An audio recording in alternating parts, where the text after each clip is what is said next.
Right?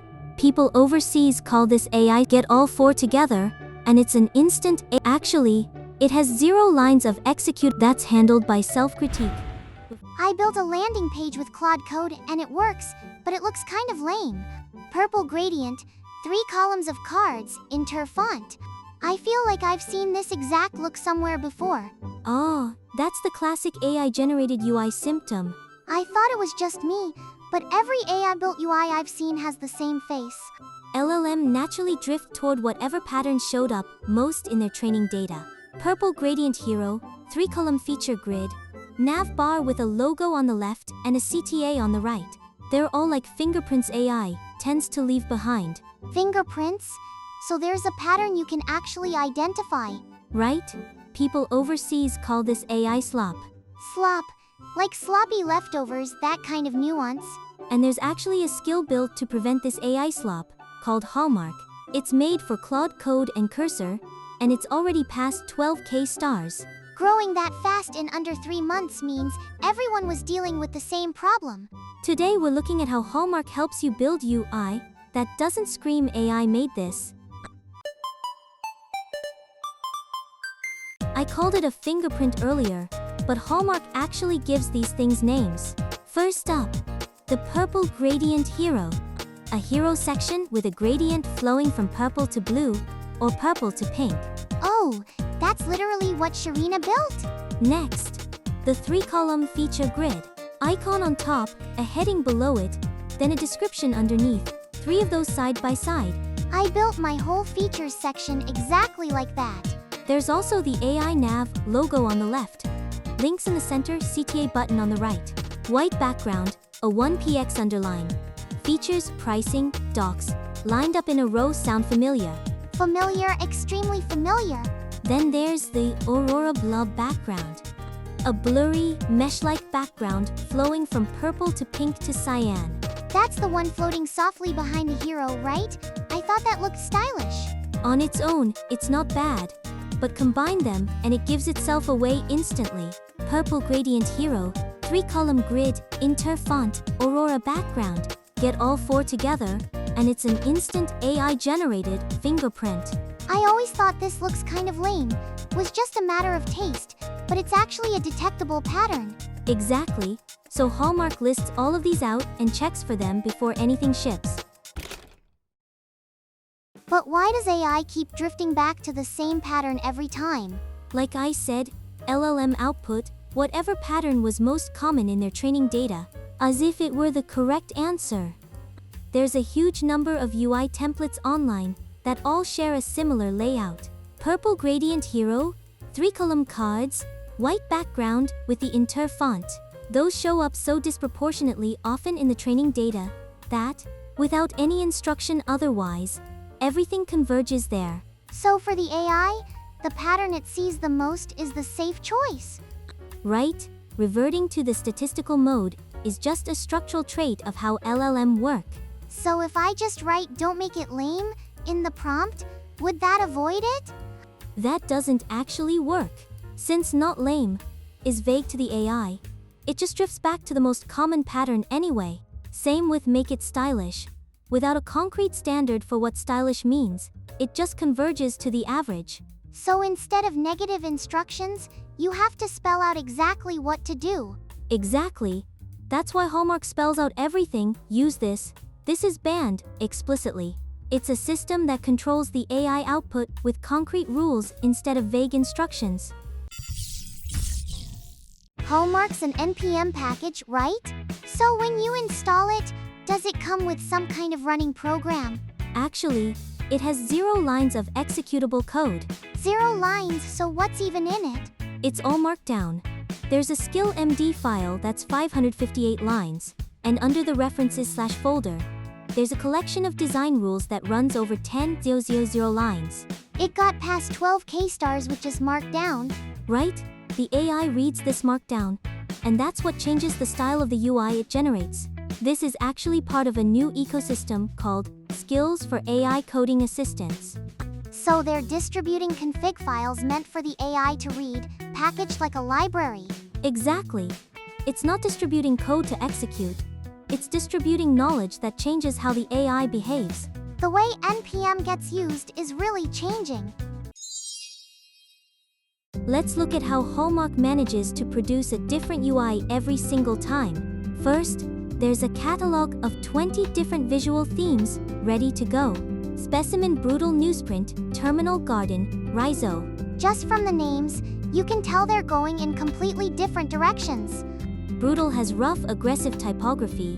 Newsprint has a newspaper-style layout. Terminal looks like a command line. Garden has that crafted, natural feel. So instead of just the one purple gradient, the options suddenly open way up. On top of that, there are 21 macro structures too. That's the overall skeleton of the page. Bento grid, marquee hero, manifesto. Macro structure, so that's like the order of sections, the layout pattern. Right? You know that classic flow? Hero, 3-column features, CTA, footer. Hallmark gives you 21 alternative structures, so it doesn't default back to that. So things like long document or stat-led change the skeleton depending on the use case. Multiply 20 themes by 21 structures, and you get 420 combinations. So that's why the same brief can come out looking different every time. It's all that multiplication. Even after picking a theme and structure, Hallmark's job isn't done. Before it outputs anything, it runs a 58-item checklist called the SLOP test. 58 items, that's a pretty thorough check. Every single item has to come back no. If even one comes back yes, it goes back for revision, and it's required to run the gate across all 4 mobile widths, 320, 375, 414, and 768 px.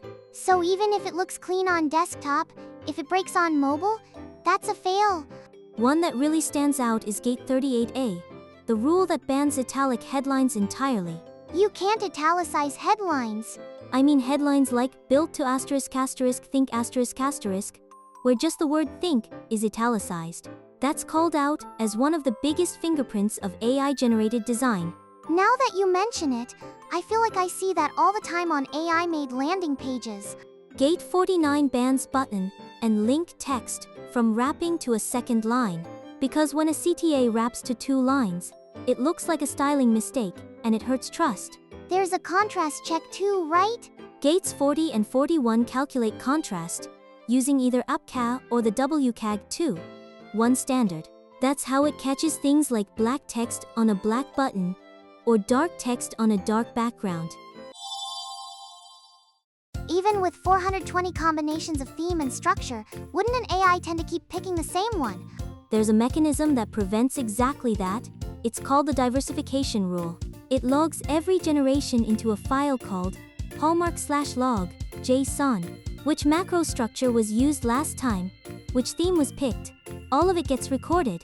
So with that history, it'd notice if it tried to pick the same one again. More than just noticing, whatever macro structure was used last time gets automatically banned.